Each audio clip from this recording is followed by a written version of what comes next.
안녕하세요. 오늘도 사연살롱을 찾아주셔서 감사합니다. 저는 50대 중반의 여성이에요. 저의 어릴 적 가정 환경은 꽤 평범했어요. 동네 어디서나 볼 수 있는 흔한 단독주택에서 아버지와 엄마, 남동생과 단란하게 살았죠. 아버지는 가난한 집안에서 자라서 자수성가를 하신 분이었어요. 그래서 늘 한자리에 안주하지 않으셨고 주식도 투자하시고 부동산에 투자도 하셔서 큰 돈을 만들어서 제가 고등학교 때는 건물을 몇 개 갖고 있는 건물주가 되셨어요. 하지만 저와 동생한테는 늘 부모님한테 기대지 말라고 하셨어요. 사람이 의존적이 되면 망하는 지름길로 가는 거야. 아빠가 이렇게 먹고 살만하게 만들어서 너희 대학 등록금까지는 뒷바라지 해주지만 20살부터는 자기 용돈은 자기가 벌고 스스로 벌어서 적금도 들어야 한다. 엄마도 아빠의 뜻에 찬성이었기 때문에 저와 동생은 집이 여유가 있어도 대학 때부터 아르바이트를 하며 용돈을 벌어서 쓰고 은행에서 나오는 상품들 중 뭐가 더 실속 있는지, 주식은 어떻게 하는 게 돈을 벌 수 있는지 이런 얘기를 많이 했어요. 그러다 보니 제 친구들과는 관심 주제가 달라서 자연스럽게 자주 어울리지 않게 되더군요. 저는 대학 때부터 어떤 아이템이 더 돈을 벌 수 있는지 그런 게 더 흥미가 있었으니까요. 단점은 옆에 친구들이 없다 보니 외롭다는 거였죠. 친구들과 어울려 보려고 애도 많이 쓰고 많이들 쓰는 브랜드로 꾸며도 저는 뭔가 어색했고 재미도 없어서 나중에는 포기했어요. 친구들도 제가 끼면 좀 불편해했고요. 그러면서 저는 더 돈을 버는 일에 몰두했고 몇 가지 사업 아이템도 생각해냈지만 다 아버지한테 거절당했어요. 주연이 네 생각은 훌륭하지만 지금 당장 하기에는 무리가 있어. 아빠는 네가 먼저 큰 회사에 들어가서 실무 경력도 쌓고 사업이라는 세계가 어떤 건지 경험을 한 다음에 네 사업을 하는 게 훨씬 좋을 것 같다. 라며 현실적인 조언을 해주셨어요. 저도 아버지 말씀이 맞다고 생각해서 우선 취업을 하기로 했고 다행히도 4학년 2학기 때 한 대기업에 최종 합격하게 됐어요. 저는 기획팀을 가고 싶다고 했지만 배정이 된 곳은 인사팀이었어요. 제가 좀 실망해서 의기소침해 있자 아버지는 인사팀이 얼마나 좋은데 그러냐. 나는 오히려 잘 됐다고 생각한다. 사업을 하려면 기획력, 자금력도 중요하지만 사람을 볼 줄 알고 적재적소에 잘 배치할 줄 알아야 돼. 지금까지 배우지 못했던 것들을 배울 수 있는 좋은 기회라고 생각해라. 라고 하셨고 저는 그 말에 힘을 얻어 회사를 다닐 수 있었어요. 그리고 아버지 말씀대로 인사팀에서도 재미있는 일들이 많았어요. 신입사원 때는 사수가 시키는 대로만 열심히 하느라 잘 몰랐지만 나중에 같이 사원 연수 때 프로그램을 짜고 각자의 성격을 파악하기 위한 설문지 등을 만들 때는 전에는 몰랐던 재미가 느껴지더라고요. 의외로 적성에 잘 맞아서 정말 재미있게 일을 했죠. 그러면서 틈틈이 주식도 하고 적금도 이것저것 쌓여서 일하는 보람도 느낄 수 있었어요. 그렇게 2년 정도 지나고 저는 대리가 됐어요. 부모님도 좋아하셨지만 저는 저 스스로 뭔가 이루어내고 있다는 생각에 굉장히 뿌듯하고 기분이 좋았어요. 그때 저는 신입사원인 한 남자와 만나게 됐어요. 영업팀에 들어온 사람이었는데 나이는 저와 동갑이었어요. 얼굴 윤곽이 큼직큼직하고 호감형이었던 그 사람에게 저는 마음이 설렜어요. 다른 또래 남자 사원들은 제가 사무적이라며 편하게 대하지 못하고 어려워했는데 그 사람은 스스럼 없이 저에게 다가와서 더 그랬던 것 같아요. 여직원들 중에도 그 남자를 좋아하는 사람들이 꽤 있었는데요. 그런 사람이 저한테 상냥하게 대해주니 제가 더 빠져들어간 것도 있고요. 하지만 자신이 없어서 고백은 못하고 그저 그 사람을 바라보기만 했죠. 그런데 그 남자가 먼저 저한테 고백을 했어요. 김주연 대리님, 저랑 사귈래요? 대리님 쪽팔리지 않게 저도 얼른 열심히 해서 대리 달게요. 라며 귀엽게 고백을 하는데 그만 냉큼 그러겠다고 했어요. 제가 마음에 두고 있던 사람이 고백했다는 게 꿈 같기만 했죠. 게다가 회사 내에서 인기가 많았던 신입사원이었으니까요. 지금도 그런 회사들이 있겠지만 당시의 사내 연애는 거의 금기사항이었기 때문에 저와 남자는 비밀 연애를 시작했어요. 그것도 나름 스릴이 있어서 저는 그저 재미있다는 생각만 했죠. 남자에게는 저와 다른 면들이 많았어요. 마음에 드는 신상품이 나오면 저는 그게 정말 필요한지, 어떤 성능이나 기능이 좋아진 건지부터 체크하고 내가 정말 갖고 싶은지 시간을 두고 생각해 보는데 그 사람은 그런 게 전혀 없이 일단 사고 보더라고요. 그리고 흥미가 없어지면 중고로 파는 거였어요. 저는 그런 점들이 너무 신선하게 느껴졌어요. 제가 못하는 걸 한다는 게 좋아 보였거든요.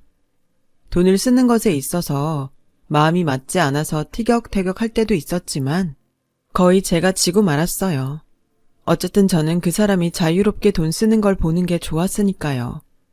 저희 만남은 1년이 넘게 이어졌고 자연스럽게 결혼 얘기가 나왔어요. 저와 남자는 결혼을 하자는 데에 큰 이견이 없었는데 전혀 생각지 못한 데에서 반대가 나왔어요. 바로 아버지였어요. 아버지는 그 남자가 너무 가벼워 보인다며 반대하셨어요. 아빠는 사람을 한번 보고 어떻게 한다고 그렇게 쉽게 단정하세요.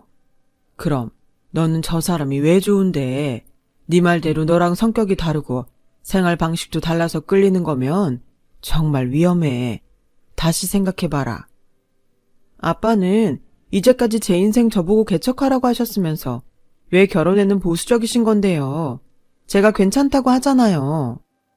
그 사람 통장은 몇 개나 있는지 물어봤니? 적금 들은 게 얼마나 되고. 결혼은 현실이야. 체크할 건 하고 생각해야지. 지금 넌 너무 감정적이야. 하지만 저는 고집을 꺾지 않았고 아버지도 결국은 두 손을 드셨어요. 엄마도 제 결혼이 완전히 마음에 드는 건 아니라고 하셨어요. 그래도 네 말처럼 네 인생 네가 만들어가는 거잖아. 네가 선택한 사람이니 나도 믿고 싶다. 라며 어쩔 수 없다는 듯 말씀하시더라고요. 저는 그런 부모님께 보여드리기 위해서라도 더 잘 살아야겠다고 다짐했어요. 남자 집에 인사하러 갔을 때 뵀던 남자 부모님도 유쾌해 보였고 집안 분위기가 자유분방한 것 같아 부럽기만 했어요. 남자 어머니는 한마디로 호탕한 데가 있는 사람이었어요. 오늘 예비 며느리 온다고 해서 내가 땡땡 호텔에서 음식 좀 맞춰봤어. 돈은 이럴 때 팍팍 쓰는 거야. 라는데 항상 이것저것 따지고 계산하는 엄마만 보다가 기분 내는 날이라며 돈을 쓰는 걸 보니까 시원시원해 보여서 좋더라고요. 생각해보면 제가 너무 엄격하게 자란 탓에 그런 모습들을 동경하는 마음이 있었던 것 같아요. 결혼식 때도 남자 집에서 요구하는 게 꽤 있어서 아버지가 못마땅해 하셨지만 저는 보란듯이 제 적금을 깨서 그 돈을 마련해서 해내고 말았죠. 처음에는 그런 저를 말리던 엄마도 제가 제 인생 사는 거라고 하자 더는 아무 말씀도 안 하셨어요. 그렇게 결혼을 하고 정말 행복한 신혼생활을 하게 됐어요.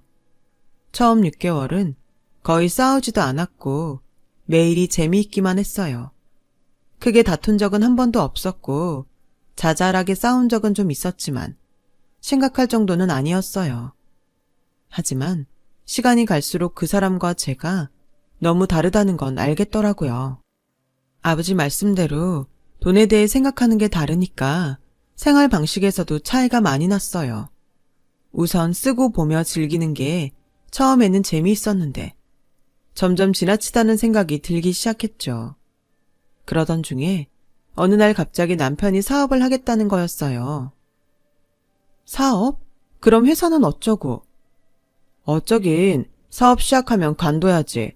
내가 왜 영업팀 지원을 했는데 다 사업을 하려고 그랬던 거야. 이제 배울 만큼 배웠다고 생각해. 내 업장을 가져도 충분하다고. 당신이 회사 다닌 게 2년이 좀 안 되는데 그 시간 동안 정말 사업에 대한 감각을 익힌 건지는 잘 모르겠어. 아무리 영업팀 일을 했다고 해도 사업이 만만한 건 아니잖아. 걱정하지 마. 내가 제일 잘할 수 있고 제일 좋아하는 걸 할 거니까. 그게 사업의 첫 번째 원칙이잖아. 라며 요식업을 하겠다더라고요. 남편이 미식가에 먹는 걸 좋아하고 맛집 찾아다니는 것도 좋아했지만 좋아하는 거랑 사업은 엄연히 다른데 괜찮을지 불안했어요. 제가 그런 말을 하자 남편은 대뜸 우리 아버지를 만나겠다고 하더군요. 아빠는 왜? 우리 아빠는 요식업에 대해서 아는 게 없을걸? 그것 때문이 아니라 사업장 때문에 그래. 라며 아버지 건물에 새를 들고 싶다고 하더라고요. 아버지가 혈육이라고 해서 뭘 봐주시는 분은 아니라 걱정이 됐지만 일단 남편과 같이 아버지를 만났어요. 자네 뜻은 잘 알겠어. 하지만 내 사위라고 월세를 깎아주거나 그런 일은 없을 거야. 그래도 좋다면 내 건물에 들어와도 좋아. 마침 빈자리도 있으니까. 물론이죠, 장인어른. 저는 거기 입지가 좋아서 말씀드린 겁니다. 라며 시원시원하게 말하길래 저는 다행이다 싶었어요. 그런데 집에 와서는 남편 말이 달라지더라고요. 당신이 왜 그렇게 돈하고 융통성 없는지 알았다. 저런 아버지 밑에서 자랐으니 오죽하겠어. 아니, 어떻게 하나밖에 없는 사위한테 돈을 다 받겠다고 하셔? 진짜 구두쇠도 그런 구두쇠가 없네. 그런 식으로 우리 아빠 비하하는 건 아니지. 아까는 입지가 좋아서 그렇다고 했잖아. 왜 딴 말이야. 그리고 각자 집안이 가치관이 다른 거에 대해서는 서로 말하지 않기로 했잖아. 그런 식으로 따지면 난 당신 집안에 할 말 없을 것 같아? 알았어. 아우 시끄러워. 자기 집 얘기에는 눈에 쌍불을 켜고 떽떽거려 진짜. 뭐가 어째?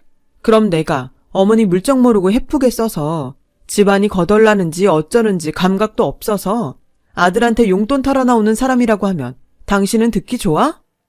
뭐가 어째? 지금까지 그런 생각하고 있었던 거야? 당신 무서운 여자다. 어떻게 우리 엄마를 그렇게 말해?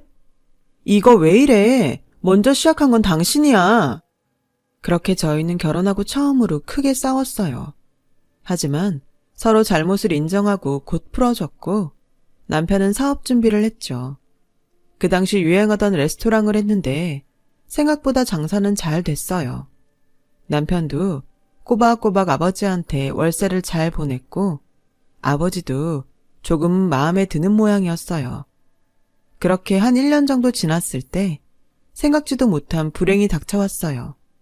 아버지가 갑자기 심장마비로 쓰러져서 돌아가셨거든요. 저희 가족은 너무 충격을 받아서 어쩔 줄 몰랐어요. 그런데 남편은 장례식장에서 자기 손님만 오면 히히덕거리느라 정신이 없더라고요. 아무리 한 달이 건너라지만 너무 섭섭했고 실망스러웠어요. 아버지가 돌아가시고 나자 남편은 점점 본색을 드러냈어요. 엄마가 건물 관리를 맡은 다음부터 월세를 제대로 보내지 않았죠. 어차피 그 월세는 아버지가 원래 남편 사업을 지켜보고 남편이 사업을 잘 꾸려나갈 때쯤 안 받으시려 했던 거라더군요. 그래서 안 받아도 상관이 없는 돈이었어요. 하지만 아버지 돌아가시고 얼마나 됐다고 저러는 남편이 밉더군요. 엄마는 그냥 두라고 했지만 저는 이건 아니다 싶었어요. 결국 보증금에서 까고 나오자고 했죠. 그러자 남편은 그냥은 못 나간다고 버티더라고요. 당시 아버지가 돌아가신 다음에 엄마는 건물을 전부 관리 못하겠다며 남편이 세를 든 건물만 남기고 다 처분을 하셨어요. 그러는 와중에 손해를 좀 본 것도 있었고 아버지가 마지막에 투자하셨던 주식이 갑자기 급락을 해서 그걸 메꾸는데도 돈이 들어가느라 전부 다 집이 좀 힘들었어요. 남편은 그런 사정을 알면서도 자기가 장사가 안 된 건 건물이 낡은 걸 제대로 보수 안 해준 탓이 크다며 보상을 해달라고 하더라고요. 그러면서 어느새 변호사까지 선임해서 엄마 앞으로 내용증명을 보낸 거였어요. 아니, 이런 게 내용증명 보낼 이유가 된다고? 그런 법이 어딨어? 라며 제가 화를 냈지만 남편은 눈 하나 깜짝하지 않더라고요. 알고 보니 남편은 일부러 아버지께 은행 계좌로 돈을 주지 않고 직접 만났을 때 월세를 주고 그걸 제대로 기록하지 않은 걸 빌미로 자기가 월세를 다 냈는데도 보증금을 안 주겠다고 한다며 거짓 자료를 만들기도 했더라고요. 매사에 철저했던 아버지가 그래도 사위라고 직접 만나서 주겠다는 월세를 그냥 받으셨던 걸 이런 식으로 악용할 줄은 정말 몰랐어요. 저는 더는 못 살겠다고 이혼하자고 했어요. 내가 아버지 말을 들었어야 했는데 인사팀에 있었어도 사람 보는 눈은 완전 꽝이었어. 당신이 이 정도로 저질스러울 줄은 정말 꿈에도 몰랐어. 저질? 너 그거 나에 대한 모욕이야? 명예훼손이라고. 나 너 고소할 거야. 라더니 주머니에서 작은 녹음기를 꺼내는 거예요. 거기에 월세 문제로 다툰 건 지우고 제가 이혼하자고 하면서 자기한테 말한 것들만 증거로 제출해서 정말 저를 고소하더군요. 엄마는 저희 고소를 취하하는 조건으로 남편에게 보증금을 다 내줬고 남편과 시어머니는 가게뿐만 아니라 집에서도 돈 되는 건 다 챙겨갔어요. 결국 딸 때문에 많은 걸 잃게 된 것 같아 정말 피눈물이 났어요. 하지만 엄마는 그런 저를 위로하셨어요.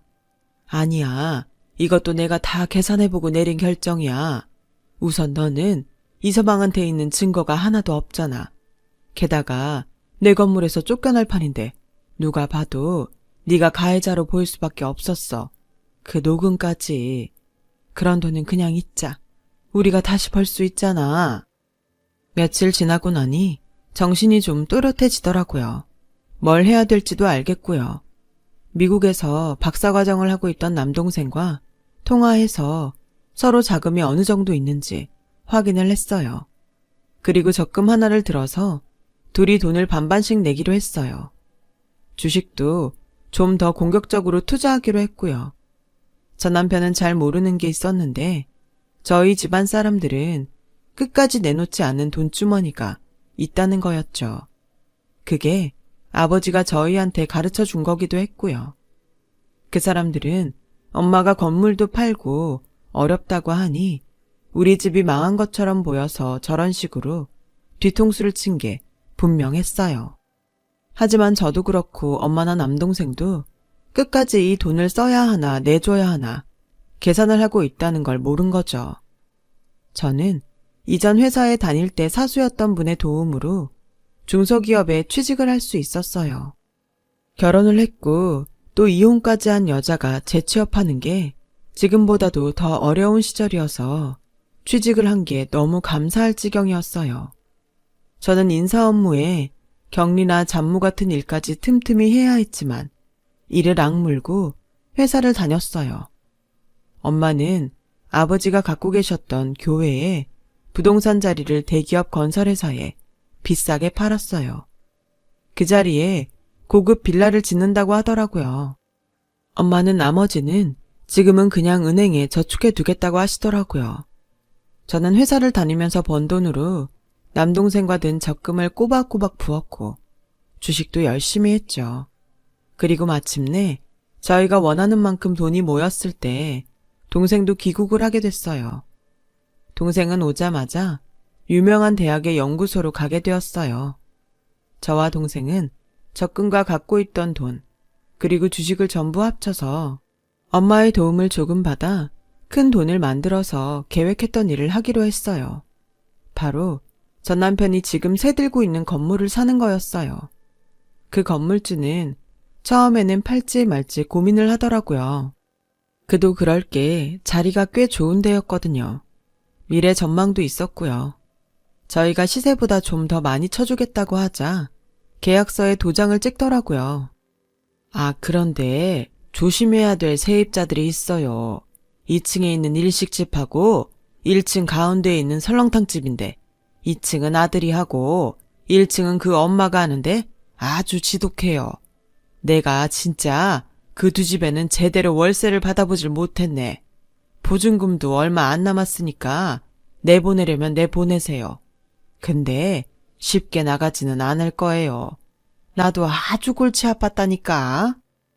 라는 전 주인 말에 저는 그 사람들이 전 남편과 시어머니라는 걸 직감했어요. 아니나 다를까 제 예감이 맞더군요. 저는 2층과 1층 가운데에 있는 식당이 전 남편과 시어머니가 운영하는 걸 확인 후 전 주인한테 받은 자료들을 토대로 동시에 내용 증명을 보냈어요. 그랬더니 저한테 전 남편이 연락을 했더라고요. 전 남편은 제가 누군지 모르고 무조건 만나자고 하더군요. 제가 엄마와 같이 나타나자 전 남편과 시어머니는 그야말로 얼굴이 굳어서 한동안 멍하니 있더라고요. 제가 이 건물 새 주인이에요. 저도 구면이고 우리 엄마도 구면이죠. 동생은 학교일 때문에 같이 못 왔어요. 보자고 하신 건 뭐 돈 문제가 해결돼서 그러신 건가요? 아니면 전 볼 이유가 없는데요. 라고 하자 둘은 잠시 대답이 없더니 전 시어머니가 먼저 입을 열었어요. 사부인 오랜만이에요. 그동안 잘 계셨어요? 먹고 사는 게 바빠서 격조했습니다. 제가 왜 그쪽 사부인입니까? 그런 사이 끝난 게 언젠데요. 그 지겨웠던 사돈관계였을 때에도 저한테 안부 전화 한 통 없던 양반이 이제 와서 왜 격식을 차리시는지 모르겠네요. 라며 엄마가 냉정하게 말하자 전 시어머니는 다시 입을 다물었어요. 거두절미하고 월세를 거의 1년 넘게 밀렸더라고요. 보증금 까먹은 건 이미 오래전이고요. 전 주인을 뭘로 협박해서 지금까지 그 자리에 버티고 있었는지 몰라도 저한테는 안 통합니다. 여기서 하는 대화 녹음하려면 하세요. 저도 녹음하고 있으니까요. 돈 구하셨어요? 그것만 대답하세요. 라고 하자 전 남편은 겨우 입을 떼더라고요. 그게 실은 전 주인하고 얘기가 돼서 있었던 건데 갑자기 나가라고 하면 우리도 갈 데가 있어야 되잖아. 그럼 2주 시간 줄 테니까 그 안에 나갈 때 구하세요. 저희도 건물 리모델링하고 다른 세입자 들여야 돼서 시간 많이 못 줍니다. 저와 엄마는 그렇게 못을 받고 자리를 떠났어요. 전 남편은 하루에도 몇 번씩 전화를 해댔어요. 전 시어머니도 마찬가지였고요. 제가 전 남편 전화를 안 받자 시어머니는 결국 제 회사 앞까지 찾아왔더라고요. 얘, 너랑 나는 그렇게 사이 나쁘지 않았잖아. 나를 봐서라도 예전 일 잊고 어떻게 안 되겠니? 우리 보고 갑자기 나가라고 하면 이런 식으로 하면 어떻게 해? 이런 게 임대주의 횡포라는 건데 이건 아니지. 저를 이렇게 찾아오신 게 횡포죠. 그리고 사이가 뭐가 어째요? 그 사람 뒤에서 조종한 거 어머니란 거 저 이혼하고 알았어요. 남편 회사 입사한 다음에 회사 여직원들 뒷조사 싹 해서 저희 집 좀 사는 거 알고 그거 이용해서 저한테 접근한 거잖아요. 원래는 저희 집 재산 쏙 빼먹으려다가 엄마 아빠가 호락호락하지 않으니까 생각처럼 안 돼서 되게 힘드셨다면서요. 저도 뒷조사해서 다 알았어요. 그러니까 제 앞에서 생쇼 그만하세요, 할머니. 라고 하자 시어머니는 급하게 저를 잡으며 아니다 얘. 그거 다 오해야 오해. 네가 잘못한 거야. 잠깐 얘기 좀 하자. 오해는 무슨 오해. 내가 흥신소통해서 자료도 다 확보했어. 당신도 거기다 부탁해서 내 뒷조사 다 했잖아. 우리 집안 재산도 전부. 나도 다 배운 대로 하는 거야. 항상 녹음기 갖고 다니면서 녹음하고 자기들 유리한 부분만 따서 증거자료 제출하고 그런 식으로 물먹인 사람 한둘 아니라던데? 어디 나랑도 한번 붙어보고 싶으면 해보시던지. 내가 예전처럼 호락호락할 줄 알아? 라고 하니 그제야 물러나더라고요. 하지만 전 남편은 포기하지 않고 저를 또 찾아왔어요. 주연아, 너 진짜 이러는 거 아니야. 내가 무슨 녹음을 해. 혹시 예전에 내가 너가 한 말 녹음한 것 때문에 그래? 그건 그만큼 나도 간절했으니까 어쩔 수 없었어. 나 한 푼 증거 없이 너랑 이혼하면 어떡하겠어. 물론 네가 좀 억울한 부분이 있었겠지만 나도 어쩔 수 없었다고. 그럼 그때 네가 앞에 했던 말은 잘라먹고 내가 했던 말만 증거로 제출한 거 인정하는 거네? 내가 치사했다. 옹졸했어. 그러니까 나랑 이제 얘기 좀 하자. 라길래 저도 녹음기를 꺼내서 보여줬어요. 네가 다 인정했어. 그러니까 약속한 날짜에 안 나가기만 해. 이걸로 너 사기죄로 고소해버릴 테니까 고소가 얼마나 골치 아픈지 네가 더 잘 알지? 맨날 하던 짓이니까. 어디 이번엔 네가 독박 써봐. 라고 하자 전 남편은 제 앞에서 싹싹 빌기 시작했어요. 내가 진짜 잘못했어. 미안해. 이러지만 말아줘. 응? 지나가던 사람들이 다 쳐다봤지만 전 남편은 계속 빌기만 하더군요. 그럼 제 날짜에 나가세요. 지금까지 안 낸 월세, 보증금 까고도 모자라는 거 다 내고요. 알겠어요? 뻔뻔한 세입자 양반? 라고 하자 전 남편은 더는 아무 말 못하더군요. 전 남편과 시어머니는 결국 보증금으로 해결 못한 월세까지 다 내고 가게를 비워주고 나갔어요. 그 후에 두 사람 소식은 못 들었고요. 집을 팔고 이사 갔다는 얘기만 들었네요. 그렇게 거의 6년이 걸렸어요. 그것도 부모님의 가르침이 있었기에 가능했죠. 남동생과 엄마께는 그때 일이 고마워서 저는 지금도 계속 은혜 갚는 마음으로 살고 있답니다. 누군가는 상처를 잊고 사는 게 나를 위한 길이라지만 저는 꼭 한번 그 사람들에게 되짚어주고 싶었고 지금도 그 후련함엔 후회가 없습니다. 오히려 그래서 더 잊을 수 있었어요. 저는 그때 결혼에 너무 질려서 지금은 독신으로 살고 있어요.